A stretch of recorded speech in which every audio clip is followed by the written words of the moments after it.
Hi, and welcome to Ivy English. I'm Karen. And I'm Chris Gorski. Today is November 10th, and today we have an article about something which I bet is really delicious, even though I haven't tasted it before. You know, I was thinking about our topic today, and I was thinking the exact opposite, thinking, boy, I really don't want to try this. I can understand both sides, but I would really like to try it because that's mostly what I have for lunch. I cook up a leafy green vegetable or some other vegetable. That's right. And I agree with Karen. I would like to try our topic today. And our topic today, in fact, is called Moroheiya, the leafy green super vegetable. Now, that sounds pretty Japanese. Let's just get used to it. Moroheiya. And the Chinese, we can't give you. You're going to have to look at the magazine. So that is our title. Let's get going. Moroheiya, the leafy green super vegetable. The term superfood is a broad concept for foods that are rich in nutrients and offer various health benefits as a regular part of one's diet. When people are asked to name superfoods, common answers include popular fruits and vegetables such as avocados, blueberries, and spinach. However, there is one lesser-known leafy green that may actually surpass all other vegetables in terms of nutritional value. This vegetable is Moroheiya, a plant that grows in parts of Asia and Africa and has gained fame as a superfood in recent years.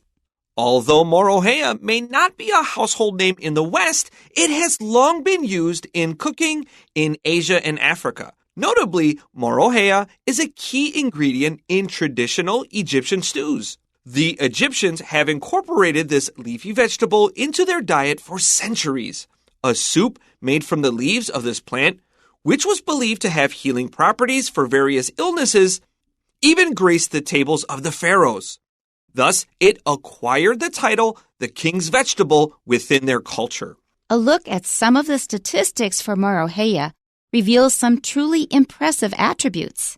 This green superfood outranks carrots for its beta-carotene content and broccoli for fiber and, perhaps most impressively, boasts 5 times as much calcium as spinach. Furthermore, Moroheiya contains a substance called quercetin, which has antioxidant and anti-inflammatory properties that help protect humans against cancer and other serious diseases, as well as reduce tissue injury caused by drug toxicity. For these reasons, Moroheiya has found its way into the plant-based food market in recent years, with companies now using it as an ingredient in foods such as plant-based instant noodles. If you're interested in health and nutrition and keen on keeping fit, expect to see more of this super vegetable on your plate soon. Now, I have to comment on one thing before we go back to the beginning. If you want to eat healthy, Moroheiya is great, but instant noodles are not. I wonder if what's the phrase? Lipstick on a pig. Oh, no. Makes me think of a certain person. Okay, so the phrase lipstick on a pig says you're trying to make something ugly and kind of we think would bad. You're trying to pretty it up and hide it. Instant noodles aren't really great for you, but what if the noodles were a little bit healthier? I understand it. Listen, as a person that's a vegetarian, sometimes I still have to eat unhealthy, and boy, do people love to tell me how bad and dumb I am for eating like veggie patties sometimes. Like I hear it all the time. From people that are far unhealthier than I am, far out of shape, have unhealthy weights, and boy, do they love to tell me how bad I am for eating these. We just have to suck it up. Okay, back to our title, Moroheiya. Get used to that. It's kind of an unusual word. I think Americans would kind of think, oh, how the heck do you say this? So when you run into a word you haven't seen before, just treat it as though it were the KK pronunciation symbols. Just read it with confidence because you are not going to do any worse than any native speaker. Native speakers also, they just kind of panic when they see a foreign word. They have no idea how to say it. So you just go in there and sound confident, and that will be great. Okay, so the leafy green super vegetable. Now, if we were just saying that a vegetable is really wonderful, we would say, what a super vegetable. But here it is a special type of vegetable. It's supposed to have a lot of nutrition, more than most vegetables. We don't stress it that way. We'll stress it super vegetable. Okay, our first paragraph. The term superfood is a broad concept for foods that are rich in nutrients and offer various health benefits as a regular part of one's diet. So we use the term super vegetable in the title. Now they're talking about superfoods in general, which includes things besides vegetables. So first of all, explaining what it is we're talking about. Foods that have especially high nutritional value. And they also give you other health benefits. So maybe they're good in, for example, treating certain diseases or making them less serious. So a regular part of one's diet, we often think of eating less in order to lose weight, but your diet is just the things that you eat every day, that you eat and drink. Okay, and so let's just listen to it one more time. Listen to the stresses, because a lot of things are not stressed because they are compounds. For example, we don't say health benefits. We say health benefits because health is a noun, benefits is a noun. We don't stress benefits because that's the word that's being modified. So let's listen carefully for the stress. The term superfood is a broad concept. Broad is an adjective. Concept is a noun. If you have an adjective plus noun, both of them are stressed. It's not like a noun compound like I just mentioned. It's a broad concept. That means it includes lots of different things in it. For foods that are rich in nutrients and offers various health benefits as a regular part of one's diet. Okay, next sentence. When people are asked to name superfoods, common answers include popular fruits and vegetables such as avocados, blueberries, and spinach. And it's happening a second time. My mouth is watering. So superfood is actually a marketing term. It was first brought up in the early part of the 20th century, but the first superfood, in fact, came out in 1918. Any guesses? No idea. Bananas. Wow. Bananas were considered the first superfood, and in fact, the second superfood didn't come out until 1991 when the term was revived. The second superfood was? No idea. Blueberries. Yeah, boy, that one really gets a lot of press. There is this writer in a magazine I subscribe to. Every single article is about how healthy she is because she eats blueberries in her oatmeal. I'm really tired of it. I love blueberries. But I think we can go to the other extreme and kind of have a superstitious belief that certain foods work magic. They're just foods. Maybe they have good nutrition. But the key to good nutrition is variety, not eating one superfood. Yeah, magic was the word that came to my mind as well, that some people are almost latch on to certain foods, and this is what it is. For me, generally speaking, as a health-conscious person, I try to eat as many one-ingredient foods as possible and put them together. If you look at the package, it should have one ingredient on it. Try to get as many of those into your diet as possible. I'm not saying I don't eat processed food, because I certainly do, but I make a conscious and regular effort to eat many single item foods in my dishes put together. So I'll have carrots. That's the only ingredient. Then I'll have mushrooms, and I'll also have whatever else in there, but they're all single ingredient. Now, in another program with Wesley, we were talking about how you should simply cut sugar out of your diet completely. Added sugar. There will be sugar in all kinds of natural foods, especially fruit. That is fine. But if you're going to add refined sugar into your food, it's really, really dangerous for your health. I read in a post recently by somebody who ended up getting a heart attack, and he is sure it can be traced back to eating too much sugar. Okay, and one other thing, they mentioned avocados, and I really like avocados, but be careful. They contain a lot of oil, so eat them in moderation. Don't eat too many of them. I'm a big fan of avocados. My colleague, she has an avocado every single day. She uses it as her healthy fats.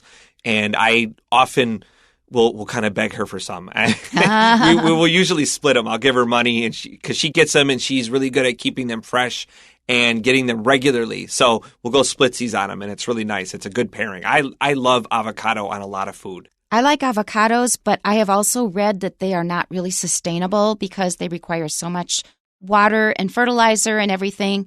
So I try not to eat too many of them. And also one further point, because they contain so much oil, when I see somebody dousing their avocado in olive oil, I think, don't you have enough oil already? You don't need olive oil. I mean, I put lemon and salt and that's enough. Okay, next sentence. However, there is one lesser known leafy green that may actually surpass all other vegetables in terms of nutritional value. And this may be true, but watch out for what we mentioned. Do not start believing in wonder foods. You need a variety of foods. So leafy green is interesting because it feels almost incomplete, but this is a totally fine statement here. There is one lesser known leafy green. Leafy green what? Vegetable. But we kind of know we're talking about vegetables here, so it can be omitted here. But leafy green is being very specific here. This is something that looks like a leaf. It's not broccoli. Broccoli is very good for you, but we're talking specifically here about things like spinach and bok choy, which I'm a big fan of. That's right. And the darker they are, if it's a dark green color, usually the more nutrition they contain. Something that does not contain much nutrition is iceberg lettuce, for example. So that's the usual lettuce that you will get in Western restaurants for salads. So go for the darker leafy greens. This vegetable is Moroheiya, a plant that grows in parts of Asia and Africa and has gained fame as a superfood in recent years. Now, it may have gained fame, but apparently it has not turned up in my Facebook feed, so I missed it. I haven't heard of this yet either, although when I looked into health food websites, it was very readily available, including things like noodles and instant noodles that we'll hear about later or that we actually heard about at the top of the article. And so apparently it's widely available if you are in this particular market and looking for it. I read that Moroheiya has a viscous, sticky texture. I like to call it slimy. It's kind of like okra, which is not a texture I am a fan of. Especially among most Americans, we don't care for that. My wife really enjoys several dishes like this, so I'll have it with her, but I usually will eat less than I normally would of leafy greens. As a young person, I didn't particularly enjoy them, but as an adult, I really enjoy just lightly boiled leafy green vegetables. They're so pleasurable to eat, but that slimy texture is still something I hold on to. I just don't have a lot of love for it. There is another one, and I'm going to break the rule because I really don't know how to say this in English. There's a leafy vegetable called chuanqi. That one is also slimy. Yeah. And not everybody goes for that. That's true. I think today might be a day where you kind of have to bend the rules because I was thinking about today's article, and I just don't know the names of some of these vegetables in English. I don't either. There's another one called huanggongcai. I don't know this. That's got little curly cues, and that one is also right. And that's also slimy. I tend to avoid that one. Okay. So if you're not a fan of slime, you can try it and see if you like it. Okay, second paragraph. Although Moroheiya may not be a household name in the West, it has long been used in cooking in Asia and Africa. In fact, there are all kinds of plant foods that are eaten in other countries that we simply don't know about. But that's true of Taiwan, too, because zucchini wasn't known in Taiwan till recent decades. And it didn't grow very well at first. Apparently, they figured out how to grow it well. So now zucchini is a very common vegetable here, but it wasn't at first. That's right. In fact, I remember several years, no, this was a long time ago at this point. I remember seeing a big fat yellow zucchini, just like the kind we would grow in our garden. Summer squash, actually, that is, if it's yellow. Yeah. Oh, okay. So this was 350 NT for a single one. Yeah, right. It was comically imported. Expensive because we would grow these so readily in our backyard. And I think I bought a proper zucchini a couple weeks ago. It was 50 NT. It's and cheap that's now. Still a little high, but think how relatively cheaper that is. It's very easy to get now. And I was so happy. I mean, I've gotten over my craze for zucchini because it's become more common, but it took quite a while. There's one other vegetable that we can't get here that's actually not that popular in the States, but it's one I love when I go back. It's turnips. Yeah, I'm okay with those. The whole beets and turnips and all those, I've never had love for them. There's nothing against them. I just don't like them. That's, I think, a typical American view. Most people don't really like them, but I really love turnips. You've got Chinese white radish here. You call it by the Japanese name daikon sometimes. We have something similar, but it's less watery. It's denser, and it's got a really sweet taste. You boil it and mash it and put butter on top. My mouth is watering. It is so good. And you can mash it with mashed potatoes. They're also really fun and easy to grow. Those were something I used to grow as a kid, like turnips, radishes, all just stick them in the ground. They would grow. And it was so fun to just kind of learn about gardening through these. Radishes are easy to get here, but not turnips. That's one you can work on Taiwan. Okay, let's go on. Notably, Moroheiya is a key ingredient in traditional Egyptian stews, which sounds really good. It sounds good because Middle Eastern food is so delicious. Very, very, very yummy. Now, a stew is a thick soup, in case you don't know. It's something that would roll off your spoon very slowly. This would not be something that would just fall off really fast like a water. Yeah, that's right. And you often make beef stew here in Taiwanese cuisine. The Egyptians have incorporated this leafy vegetable into their diet for centuries. And this made me think back of my trip to Egypt. I went there with my mother-in-law, and the food was wonderful, but I didn't remember any unfamiliar leafy greens. I missed that one.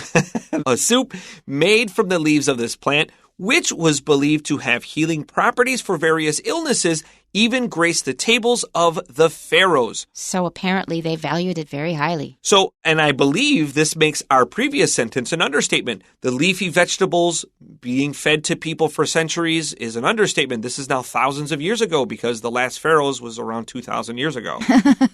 Okay. So, a pharaoh is an Egyptian king, just in case you don't know this word. The pronunciation, I say pharaoh, but I had a teacher who said pharaoh. Have you ever heard that? No. And as a previous social studies teacher, I have also never heard this. Maybe I'm wrong, but I have always known this word as pharaoh. I have also always called it pharaoh. I think that teacher maybe was going a bit overboard. Thus, it acquired the title, the king's vegetable, within their culture. Okay, so it has a very, very high position in their culture. Next paragraph. A look at some of the statistics for Moroheiya reveals some truly impressive attributes. So this does not give us a lot of information because we've already been primed. Primed means prepared. They've already told us that there's a lot of remarkable things about this vegetable, and they haven't specified yet. So this sentence is just an introduction to what's coming. This green superfood outranks carrots for its beta-carotene content and broccoli for fiber, and perhaps most impressively, boasts 5 times as much calcium as spinach. Now, these are vegetables with reputations for being very nutritious. That's right. In fact, spinach is it's one of the healthiest foods, I would argue, relative to its ease of purchase. You can get spinach anywhere. Kale is argued to be an even healthier food. However, I think kale is still kind of tricky to get, generally speaking. Spinach is kind of everywhere, including even back when I was a kid. I remember seeing a can of Popeye spinach. Oh, man, I wanted that so bad. My mom says, you won't like this. You're such a picky kid. I wanted it, man. And she made it for me, and I had it with a big glass of orange juice. And I had 1 spoon, and I was like, but I couldn't bring myself to hate Popeye. So I just shoveled this into my face and felt terrible the whole time. Yeah, canned spinach is vile. It's V-I-L-E, vile. It's awful. That's because it should not be canned. Fresh, it's wonderful. But man, Popeye on that can, crushing it with his fist, and it just looks so good. I had to try it. I know. I have to tell a story what happened to me once. So I was sleeping over at the house of the grandmother of my friend when I was, 8, 9 years old. And she was serving canned spinach for supper. And I said, I'm not touching that stuff. I wasn't a picky eater, but no, I wasn't touching that. And then my friend says, oh, but I love it. And she was eating lots and lots of the spinach. We slept in the same double bed while staying at her grandma's house. And she said, Karen, I got to get up. I go, what? She says, I have to go to the bathroom. I go, okay, so I got up and I turned on the light, and then she threw up like crazy. This happened 3 to 4 times in the night. The 3rd time, I got up and I opened the closet door for her. I was getting so tired. And I thought, I told you. I don't know if it was from the spinach, but it just fortified my idea that canned spinach is not good. This relationship of canned spinach is terrible. Yuck. Yeah, but fresh spinach is wonderful. Fresh spinach is great. I agree. Or lightly boiled or fresh. It's great on a sandwich. Throw away that lettuce. Use spinach. And then there's spanakopita, the Greek dish. That is really delicious. And spinach contains a lot of iron. Okay, to continue. Furthermore, Moroheiya contains a substance called quercetin, which has antioxidant and anti-inflammatory properties that help protect humans against cancer and other serious diseases, as well as reduce tissue injury caused by drug toxicity. That's a mouthful. It's a long sentence. But what it's saying is there are a lot of conditions that this vegetable can probably help with. Let's continue. For these reasons, Moroheiya has found its way into the plant-based food market in recent years, with companies now using it as an ingredient in foods such as plant-based instant noodles. And we've already discussed this. Skip the noodles. Just eat the vegetable. If you're interested in health and nutrition and keen on keeping fit, expect to see more of this super vegetable on your plate soon. Maybe I'll look around and see if it's available at the local Carrefour. Okay, here is our first question. In the context of the article, a superfood is a term used to describe foods that are highly blank and provide numerous health benefits when incorporated into regular diets. The word that goes in the blank is? Nutritious. Yeah. Let's continue to number 2. The chart below displays the amount of beta-carotene, fiber, and calcium in 3 vegetables. Please write down the names of the possible vegetables based on the information contained in the passage. Here we have a table, and it's got 4 columns. The first column is vegetables. They're going to list the 3 vegetables we discussed, or 3 of the vegetables we discussed. The second one is fiber, and that's grams per 100 grams of something. The next one is calcium, that's milligrams per 100 grams. And finally, beta-carotene, which is, I think, micrograms per 100 grams. And in the first row, we have carrot. And carrot has 2.7 grams of fiber per 100 grams of carrot. We have 28 milligrams of calcium per 100 grams of carrot, and we have 7,700 micrograms of beta-carotene for each 100 grams of carrots. And so now we need to look at the next 2 vegetables and figure them out. The next row under vegetables has a blank. And as for fiber, it's 2.8, calcium 49, beta-carotene is 4,200. Looking back at the article, we find that the answer to fill in this blank is spinach. And the final row of this table, we have 5.9 grams of fiber, 260 milligrams of calcium, and 10,000 micrograms of beta-carotene. And of course, what's the answer here, Karen? The star of our show today. Moroheiya. Okay. Question number 3. Which of the following statements are not supported by the information provided in the passage? A. Blueberries are considered a superfood. That is true. So that is not our answer. We're looking for something that is probably false or it's not supported by what we've learned from the article. And B, Moroheiya can lower the chances of tissue damage. That seems to be true according to the article. Letter C, Moroheiya is gaining popularity among health-conscious individuals. Also true according to the article. Letter D, in some Asian countries, Moroheiya has been a common sight on dinner tables. Yeah, it's becoming quite popular. Letter E, compared to other vegetables, Moroheiya is overwhelmingly the most renowned superfood. No, Chris didn't know about it. I didn't know about it. If we don't know about it, how many other people are going to know about it? We should know about something like that. No, all right. So E is a correct answer because it is not supported by the article. F, Moroheiya was nicknamed the king's vegetable because it was served to the emperors in ancient Japan. No. They didn't talk about that. That's an incorrect answer, so we circle it. And it is an answer that we want. That's it for today. Go out and look for some Moroheiya and find out what it's like and tell us. Yeah, you enjoy it. Maybe not me. If it's a little slimy, well, just simmer it in a little water and then add some ginger shreds because that's usually the way people cook slimy vegetables over here in Taiwan. Let us know how it goes, and we'll see you next time. Bye-bye. Bye-bye.